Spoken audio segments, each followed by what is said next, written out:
You are now listening to the Backseat Critics, the movie review podcast.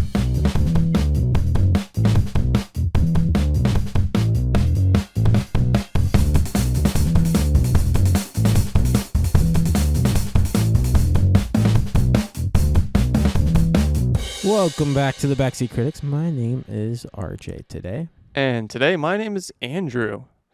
We talk about movies that you should steer clear of, including this week's Alice in Wonderland from 1999. Favorite year recently, I guess. You know what? 1999 was the last year of greatness. It really was. It really was. Sadly, that does not count for this movie. No, this was, you know what? We'll get into it. We'll get into it. Yes. All right, so today we are going to talk about a few things. So we're going to jump in. We're going to touch on a couple news topics. We're going to be talking about Avatar going to Disney. Yippee. And also, Disneyland is raising their prices. Boo. After that, we're going to jump into our 2-minute summary and quiz question, followed by our favorite costumes. Ooh, quiz question. Quiz question. That's new. Yes, we got a new segment in here. So we're going to talk about our favorite costumes, our favorite sets, our favorite scenes, and if we have time, we'll touch on our favorite characters. And we're going to get quizzical. All right. Now on to the show.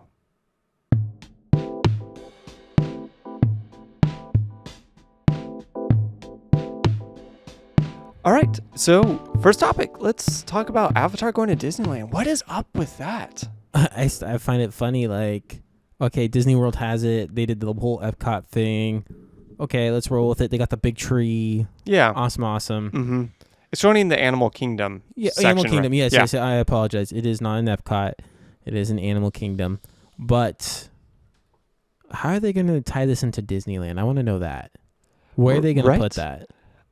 Here it just says that they're tying it into the whole Animal Kingdom, and they're bringing only 2 rides.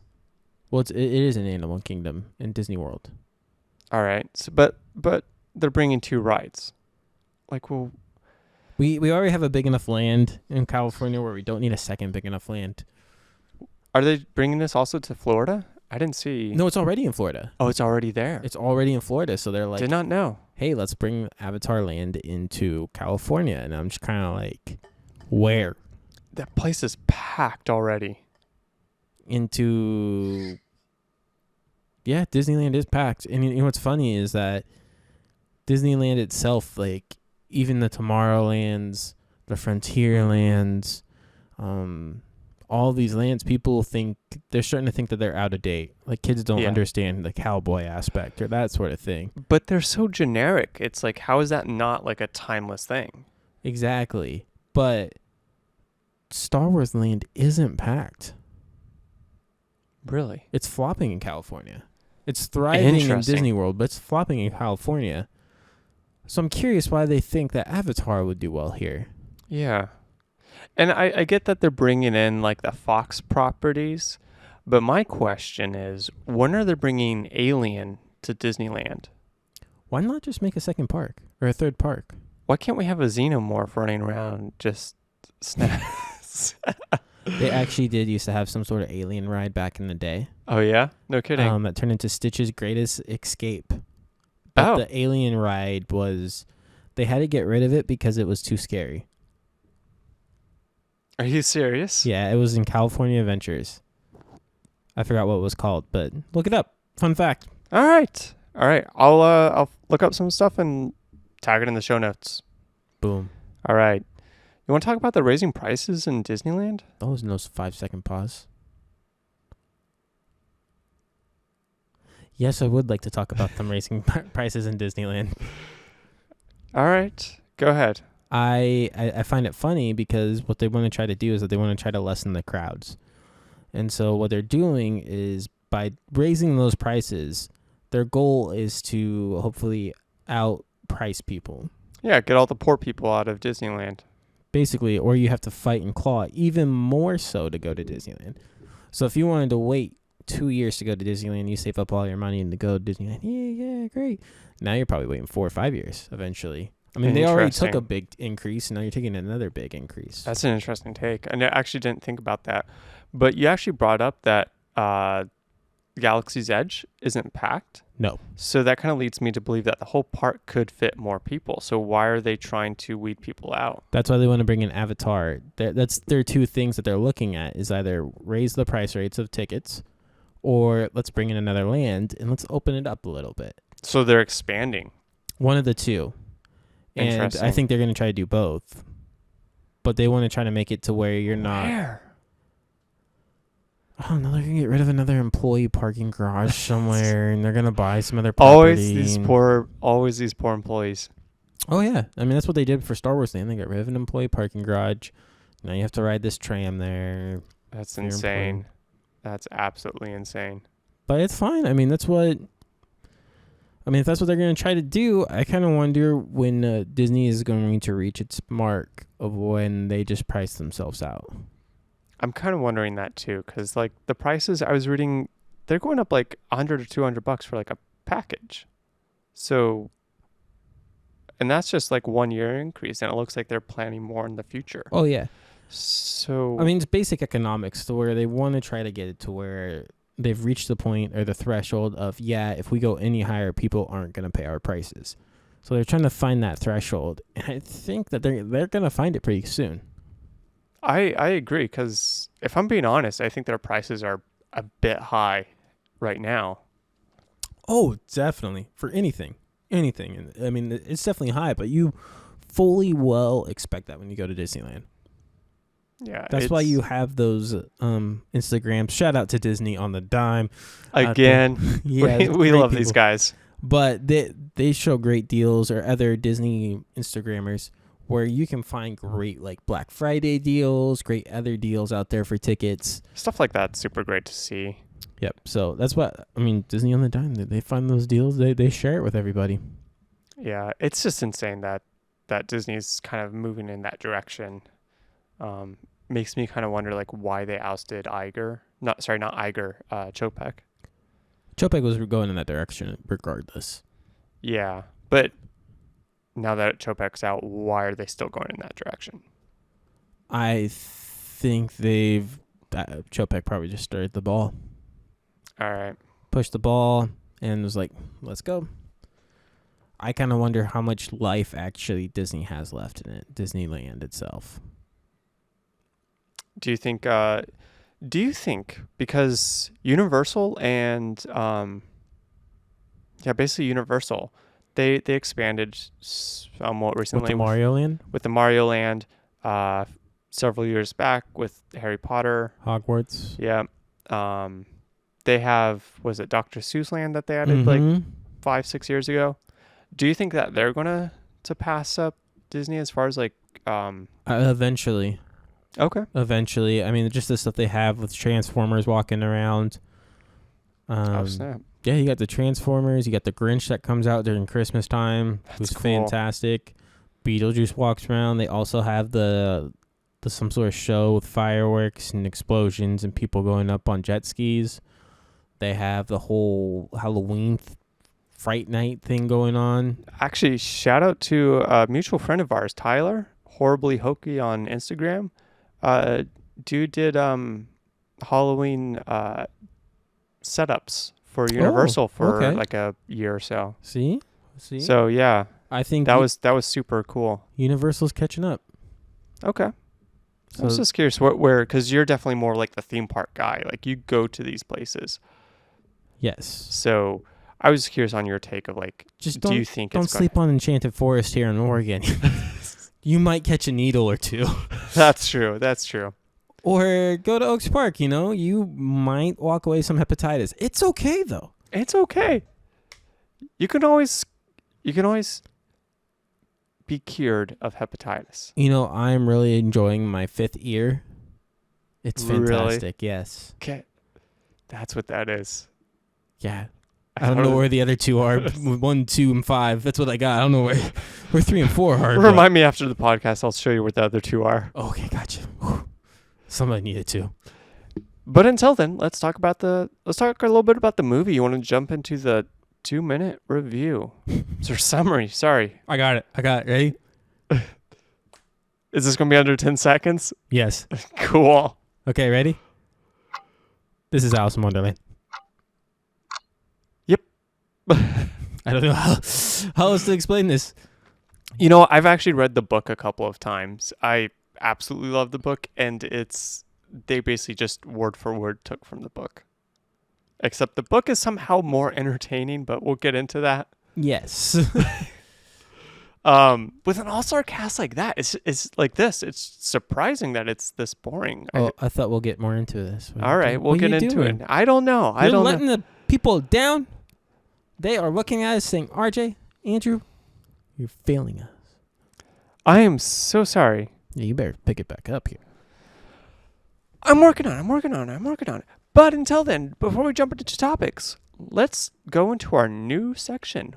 Okay. So I'm going to drop a little quiz question for you right here. Okay. Right now. I'm on the spot. Okay.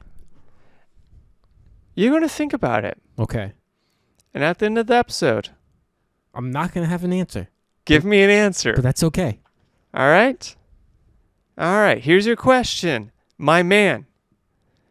What Jim Henson movie has a couple searching for an elusive monster in a Amish-esque town?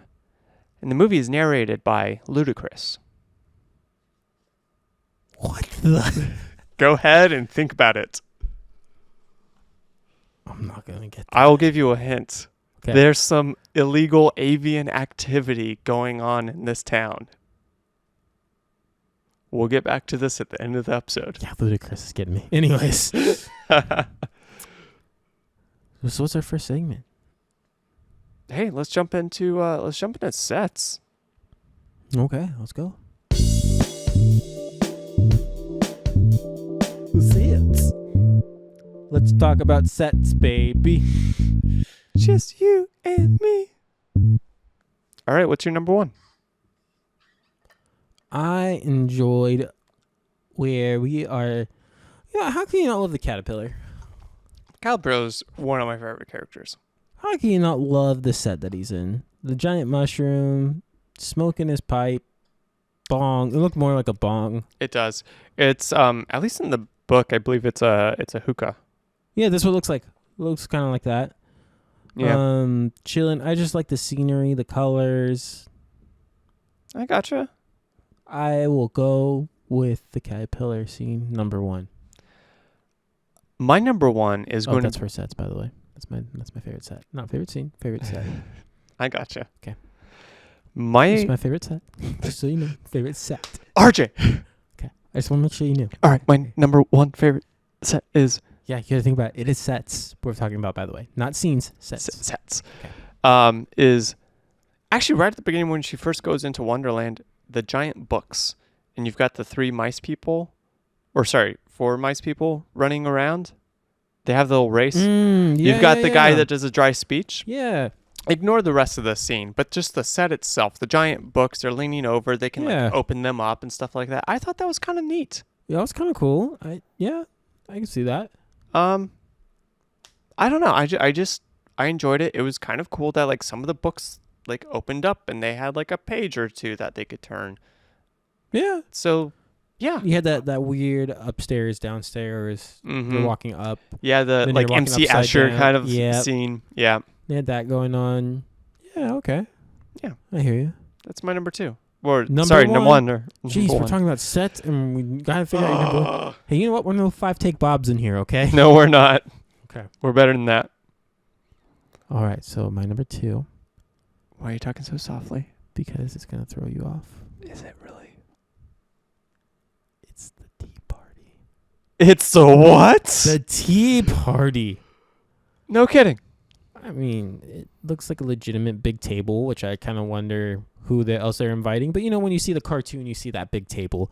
You see them partying, doing fun. I think they did the cartoon justice. I'll agree with you there. Yeah. Even though it's more of the daytime, now it's dark inside the woods area. It is more light, it's bright. But I think they still nailed it. Yeah. I actually enjoyed the hare's like costume, which was nice to see. You know what? All rabbits in this movie are creepy as heck. But we'll I love touch it. on that later. I love that because it kind of hit. Dude, that one was the white rabbit. The way he moved. He was tweaking out at the end. We'll get into it. The whole movie. But at the end, they sped up some of the footage, so he looked really like jerky and stuff. He looked like that throughout the whole movie. At the end, he was worse. The whole time, though, I was just like, if whole I time, saw yes, this but rabbit in real life, I am running the other way. Which brings up the question, why did Alice follow her? This bunny. A tweaking rabbit. Yeah. She's like, oh, cool, this guy's tweaking on. It's because she wanted to tweak. Here we are. Yeah. She wanted to get out of singing a song. So she wanted to go take something to take the edge off. She wanted to get high. She wanted to get high. Oh, this took a dark turn here, my guy. All right, She wanted to get high. What's your number 2? She wanted to talk to the candy man. Did she? I believe she did. So my number 2, my number 2 and 3 are actually really close. In both location and also just like how much I like them. But my number 2, I'm going to go with the courtroom at the end with the Queen of Hearts. It's all built out of dice and cards. Okay. I just really enjoyed that. The scenery of it. Yeah.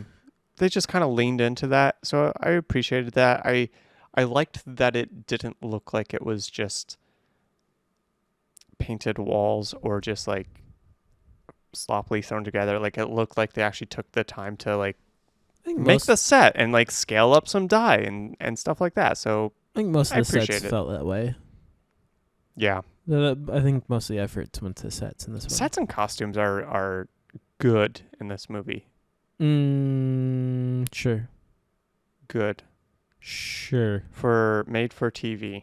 Yes. Sure. Sure. Very good. I'm kidding, not very good.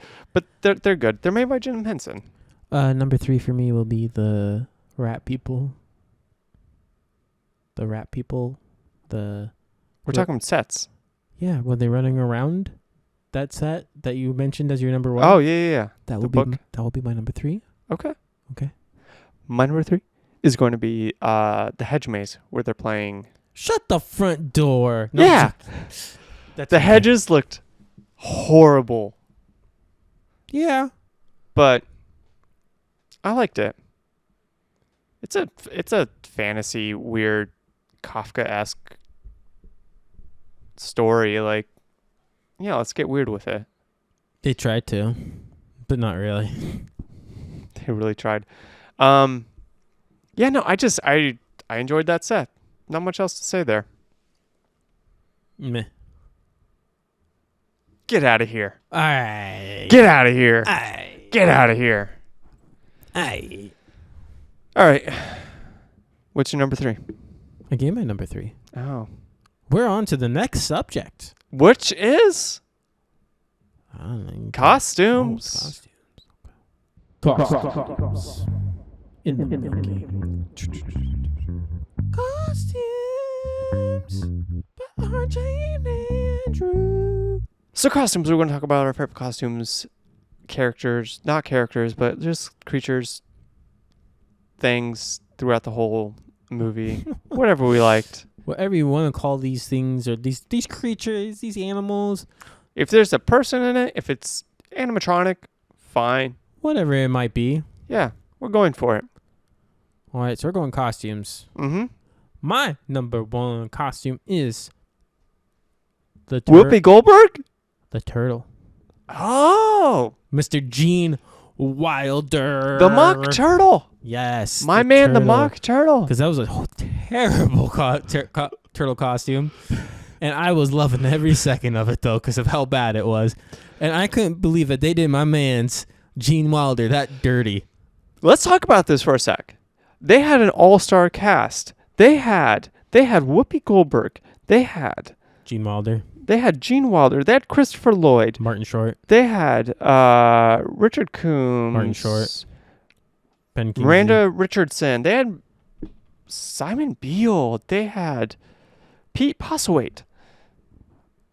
they had Ben Kingsley in here, George Wendt, Robbie Coltrane. Mm-hmm. But yet, the only actor that I personally felt like actually like put out some semblance of effort was my man Gene Wilder. I disagree. Really? I think I'm not saying he gave it his all. I'm just saying he gave the most out of the gauntlet we have here. I think two of them did, and Gene Wilder is definitely one of them. Who would you say is the second? The second, I would have said, would have been Martin Short. Really? I think he did his Martin Short-esque version of the Mad Hatter. Do you think, because I was actually talking about this with Jen, do you think they should have swapped those two? Done Gene Wilder as the Mad Hatter. Oh my gosh. And then Martin Short as the Mock Turtle. I think Martin Short could have just played a different character in the movie altogether. Completely agree. He doesn't need to be the turtle. No. I think if you had Gene Wilder as the Mad Hatter, though, 100% this better. movie goes better. Yeah. Yes, 100%. Just make him be Willy Wonka. You got it. You're gold. Just let him be. Mm-hmm. Yeah. Completely agree. Let him be the guy from Blazing Saddles. We got a good movie. Yes, we do. We'll start of one. All right, so my favorite costume in this is going to be the Griffin. Uh-huh. Same scene. Yes. Same scene as Gene Wilder's, Mock Turtle. I just enjoyed just seeing a giant puppet griffin. It was kind of nice to see. I thought it wasn't great, but I thought it was pretty well done. It was kind of the most out there as far as this movie went. I liked it. It kind of gave me some kind of Skeksis vibe. It gave me some OPB vibes. Also that. I was like, yep, this looks like a public broadcasting movie. But I liked it. But out of the gauntlet of stuff that we had in this, and some of the worst costumes in this, which I don't know what your take on it is, but Whoopi Goldberg's as the cat, creepy. You know what? I'm going to give that my number 2. Are you serious? Mm-hmm. Get out of here. I'm moving on to Get out of here. Right, this is a one-man show now. You know why it's number 2? Why? Because it reminded me of the movie Cats. Get out of here. Butthole edition. Get out of here. What? You're nuts. Also, release the butthole edition. You never seen that? Oh, yeah. No, I know. They had to CG out the buttholes. No, when I saw that movie... Cats? Not Cats, but when I saw Whoopi Goldberg sitting there, I was just like, what in the cats is this? I was like, they're ahead of their time. Right? Yeah. Also, future movie? It is 100%. Don't audience? Let us know how Tugger needs to be reviewed here. Tugger needs a tugging. Anyways. So my number 2 not character. Sorry, I'm getting mixed up over here. Dude, we're talking about costume. I am out of it today. You saw the same movie as I did. It is exhausting watching this movie. Yeah, it is. It's so exhausting. So dry. Super dry. It's so boring. But my number 2 is going to be going to the hair at the tea party with the Mad Hatter. Okay. I enjoyed it. As far as a delirious, kind of stage showy, pretentious hair goes, they nailed it. Okay. Also, just very creepy. Yeah. Super creepy. Any animalistic humanoid creature in this movie is creepy. 100%. I kind of wish they leaned a little bit more into that. No. Yes. Yeah. Then we do have Rum Tum Tugger as the Cheshire Cat all of a sudden. That's fine by me. My number 3, believe it or not, is going to be the Walrus. The Walrus? The Walrus. Starring Justin Long. Do you know why it's the Walrus? Because I don't know. I think they did a good job portraying. It reminded you of Justin Long? Yes, 100%. I was just like, I did two takes on the TV. I was like, Justin Long? What are you doing here? Mm-hmm. I was like, He got accepted into college again. Finally, my guy. You're out of those Apple commercials and you're onto things that are worse. But it is the walrus. Okay, why? I just enjoyed the human take on him. I don't think he was really dressed up. Didn't show anything. It was just kind of... They did that a lot with the characters. They did. So I give it to the walled man. The wall man? The walrus. Dr. the Walrus. What you got? My number 3, we've already touched on this character, is the caterpillar. Yeah. I didn't want to go back to the well with him again, but he is up there for me. I agree. Yeah, they've got the little prickly bits. He's breathing. They've got the little breathing movements. He's got light coming out of his chest, and then he goes full like Galadriel with... What are you doing, dude? Just fixing the cord. You can't fix the cord. It's perfect. Okay, so you're like the caterpillar. So I like the caterpillar. Okay, why? Why do you like the caterpillar? I thought it was a well-designed costume. Why do you think that? Because I thought the detail that they put into the caterpillar with the hookah, the lights coming out of his little buckles, his little like uniform going into the caterpillar thing, I thought that was nice. But what if it wasn't nice?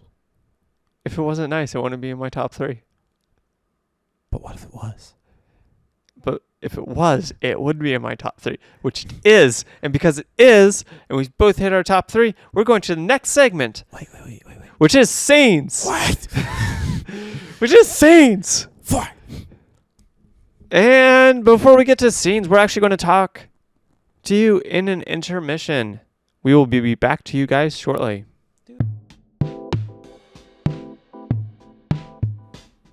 What is up, guys? Welcome to our intermission, a great part of our show. Probably more energy than you got through this episode.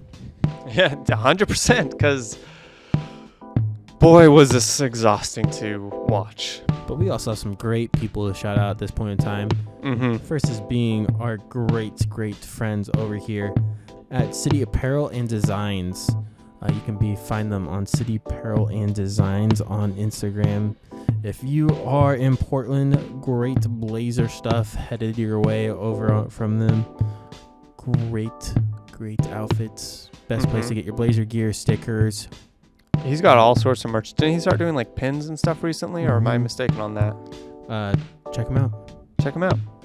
Definitely. We've got a couple shirts from him, and they're good quality. The prints are solid. They last for a lot of washes without like cracking or anything. Definitely check them out. I'm going to shout out a mutual friend of ours, Tyler. Horrifically Hokey on Instagram. There's an underscore between horrifically and hokey, because that's how you do that. He does some artwork from time to time, and just want to give him a little shout out. If you're interested in any sort of spooky commissions or anything, reach out to him. He's your guy. And with that, let's go back to the show. Sorry. What are you sorry about? That they have to listen to this now. Okay, yeah. It's very, very sorry. All right. Thank you for sticking around. Back to scenes. We're off to talk about scenes. What's happening? The magical What is going wizard on? of scenes. I'm so confused. Everything. Well, my favorite scene is going to be the tea party. Really? Why would it not be? You have Martin Short running around looking like a crazy guy with his head blown up, like the NBA Jam characters. His head is on fire. Yeah.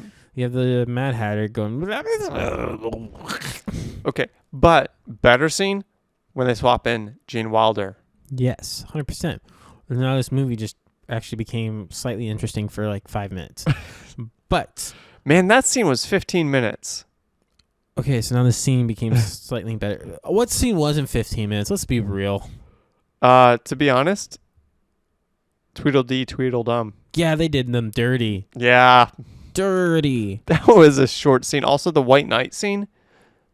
Yeah, that's kind of like, Christopher Lloyd. Okay. Yeah, kind of made me wish that they that Christopher Lloyd did a Don Quixote. Well, mine's Matt Hatter.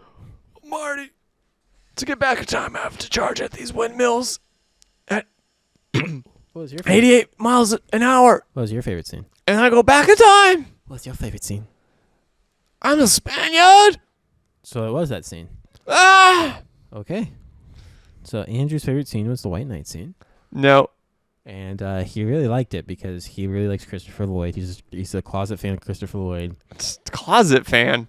If Get you look- outta If here. you look at our studio, The not best- so studio, the best- He has Christopher Lloyd action All over the figures. place. My favorite Star Trek anything He has Christopher is Lloyd a Search hanging for up on his Spock wall. because Christopher Lloyd.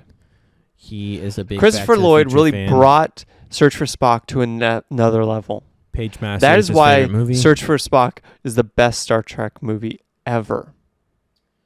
In Search of Dr. Seuss future episode. He really likes that too. Of course I do. Future episode.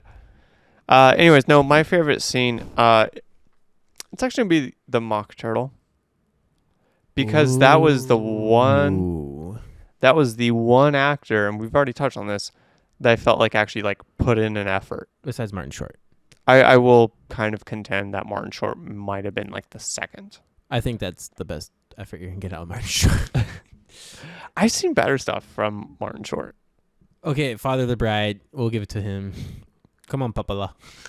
All right. But the mock turtle scene. I was bored. I was falling asleep. Gene Wilder comes in. I'm cool. He's got that vibe to him. He does. He's got the, I'm Gene Wilder. And you're like, He just, yes, you are, he sir. carries a scene. He owns the camera anytime he's in shot. Oh, yeah. I like Gene Wilder. All right. What's your number 2? Turtle. Turtle. Yeah, I think you talked me into it. I think I'm going to follow you with that number 2, even though I think the Tea Party was a little bit better just because I like the hecticness of it. But, you know, you got the turtle. You got Gene Wilder. They did this man dirty singing that song. Yes, they did. It's like, come on, why are you making it? And then they make him wear that outfit, too, on top of it. I'm like, this man probably looks back at that. Wait. This was Jim Henson Company was involved with this. Jim Henson Company was involved with Ninja Turtles. Gene Wilder, 5th Ninja Turtle, 4th movie. I mean, they already tried to make it. They rebooted that movie. I think they're rebooting it again. Oh, are they? I think so. I think there's going to be another one coming out. Another reboot. What are we doing? Trying to make Ninja Turtles great again. They've always been great. They've just had low spots. MNTGA. Make Ninja Turtles great again. We should all get like green hats with that. But here we are. Gene Wilder rocking out the turtle costume. He just rocked it. He did. It's a floppy, horrible costume. It is one of the worst costumes in the movie. They took this. You know what? Actually, in that scene, I really thought he was gonna get pushed into that. I did too. I was waiting for it. I was like, oh, this homie's gonna get cooked. So, because they talked about turtle soup. The song's about turtle soup. I was like, you're talking about eating yourself, my guy? I was like, get out of here. I was like, you're about to die. So I read the book a couple times. The turtle falls in, doesn't he? No. And there's a whole thing about like it's a mock turtle, which is part turtle, part duck, part something else. And it's basically just like a turducken where you're stuffing stuff inside of another thing and then cooking into a soup. Why didn't they do that in this? Because he doesn't die in the book. But he should. But in this, I was also with you where I'm thinking, are they going to stray from the book here? And is he going to be falling in? Because he's right there. This is like a foot wide little edge that he's on. And the way the griffin was stirring, I was like, this homie's going in. Yeah, I was like, oh, is the griffin going to turn out to be a bad guy and just like knock him in? I was waiting for them to just put Gene Wilder out of his misery. I was kind of waiting for everyone to put me out of my misery during this. What was your number 2? So that's a tough one. My number 2, I'm going to go with not croquet. The court? No. No, not the court. No, it's out in the garden. They're playing, it's like racquetball. Not racquetball, but what do you call it? Is it croquet ball? Croquet? They're playing croquet. Yeah. With the flamingos and the hedgehogs. Okay. I love that whole scene. What I like before that whole scene is when It was just utter chaos. You look in the background and there's just like characters doing things, and it's like its own little story that's a little bit more interesting than what's actually happening in frame. It felt like if you've ever seen The Party with Peter Sellers, it felt like that kind of energy. Are you talking about all of them trying to do each other dirty and cheat? Kind of, yeah. What can we just mention the fact that before this croquet scene, Alice gets these 2 cards in her pocket and they're never heard of or seen of again? Yes. Like she just goes, "Oh, don't worry, guys, I'll protect you." Whoop, and then they just jump in. It's just like, and then they're gone. Where are you jumping to? First right? of all, this is all of a sudden turned into TVMA. Right. And now these cards are going in her pocket. Mm-hmm. She got some dirty tricks. I wonder what happened to those cards when she came into the real world. I was wondering that too. It'd have been kind of fun if, like, after the song, she like pulls out a couple of cards. They're just like regular playing cards. Or all of a sudden that she's got some homies to back her up, and you're like, "You won't fight me? Well, guess what? I got my cards with me." They come out. She starts throwing them like Gambit. No, they come out full armor. And everything. they're coming out like they go back to full size. Oh no! Can you imagine that? All right. What is your number? We are on number 3 for me. Yeah. My number 3, I'm gonna give a quick consolation prize to the court, but my number 3 will be the walrus. Oh, actually, back no, to consolation to the butterfly, but I cannot keep on going back to him, the caterpillar. But the walrus.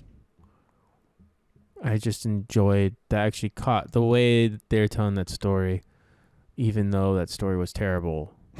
It really was. But the way they're telling it, and the way they had like the box and everything. It's such a sad but shocking story in the book, and it's just boring here. Well, he's just like, "I gotta eat you. Don't need us. Why are you doing this? You're tricking us. You're being mean." And then he pulls out. Do you see the color of the inside of the clams? It's like a bright blue. Yeah, I don't know if I'd be eating that clam. No. Stuff looked like Windex. I like the fact that Tweedledee and Tweedledum are holding this box with this thing going on. I was like, This is kind of interesting. So, I love that the little the spirits of the clams are floating up, and like Tweedledum like grabs one and eats it, and it's like, what? Exactly. There's some craziness going on in that scene. I was like, that's my number 3. Honorable mention, that scene. But my number 3, we're going all the way back to the beginning with the mice in the books. And it just erupts into chaos where they're running a race in no particular, order. Yeah. They're just going at it, and it turns into MC Escher. Some people running upside down, some people riding right side up, running around books, into books. It's absolute madness. That's what Alice in Wonderland should be. Yes. But still a bad scene. Still a bad scene. Boring. Every scene in this is pretty bad. Except for Gene Walters. Are we on final takes, or are we going to do characters? We can do characters. All right. Now, before we get into final takes, let's get back to the answer that you've all been waiting for. RJ. And the answer is, I don't know. Let's review the question again. What Jim Henson movie has a couple searching for an elusive monster? And the movie is narrated by Ludacris. Yeah, I have no idea. What Muppet movie is this? Oh, it's not a Muppet movie. It's a 2015 rom-com on the Lifetime channel called Turkey Hollow, future episode. Oh my gosh. I remember when they pushed that movie. No, that will not be a future episode. Yes, it will. All right. Now, final takes. You know what? This movie has some decent scenery to it. It has some great wisdom, actually. I don't know if you caught that in this movie. This movie actually has some deep, deep wisdom when you listen to it. I think the line that was dropped at one point is, when you're poor, you have a whole lot of nothing. Mm-hmm. And I was just like, oh my goodness, I feel smarter. Wow, a meaningless phrase. But it's like, okay, that reminds me of the Winnie the Pooh phrase, you know? Mm-hmm. Stuff like Winnie the Pooh's a wise bear. Yeah, he is. Yeah, he is. But I think this movie does have a lot of wisdom behind it. But sadly, this is a terrible movie, and it's probably the last on my list from what we reviewed. So, all right, so my final take actually isn't that much different than yours. It's a slow, boring movie. They could have cut out 30 minutes and sped up some of the scenes here. most definitely. They had a pretty good cast. They should have done like some switching of like who played what. Okay, Ben, really quick. I know this is a final take, and we're trying to wrap this up quickly. Yeah. Really quickly, who do you think you would have kept in the same role? Like, I think Ben Kingsley as the caterpillar, keep him. 100%. Gene Wilder as the turtle. Obviously, you could put Gene Wilder in almost any role in this movie. Any role. I really think he would have shined as the Mad Hatter. You know what I would have liked to see differently? What? Whoopi Goldberg as the Queen of Hearts. I was going to bring up Whoopi Goldberg as the Queen of Hearts, move Martin Short to the Cheshire Cat. Or even, yes, actually, fantastic switch. I was going to say, you could put him as the king, too. You could, but Cheshire Cat. Yes. Yep. I agree with that. Mm-hmm. I also think Christopher Lloyd. He could have been a good March Hare. He could have been a what? Or is it the March Hare? Oh, yeah. Or the White Rabbit even. That could have been I was going to say the interesting. White Rabbit would have been good for him. Yeah. I think there could have also been some better Tweedledee and Tweedledums, but Yeah. Was it George Wendt and Robbie Coltrane were... they did all right. They did all right. It didn't hit that vibe. No. But you can tell by our low energy that this movie is kind of boring. They could have cut out 30 minutes easily. If you're looking for a good Alice in Wonderland, stick with her OG. Go to Disney. Watch the cartoon. If you want something a little bit more true to form, read the book. It'll take you about as long to read the book as it did to watch the movie here. Yeah, this is a rough watch. I would say avoid it. If you know Alice in Wonderland already, don't. You're good. Just don't. Yeah. All right. Any final shout-outs? We good. All right. And with that, we'll see you guys next Thursday on the Backseat Critics. Stay tuned. We out.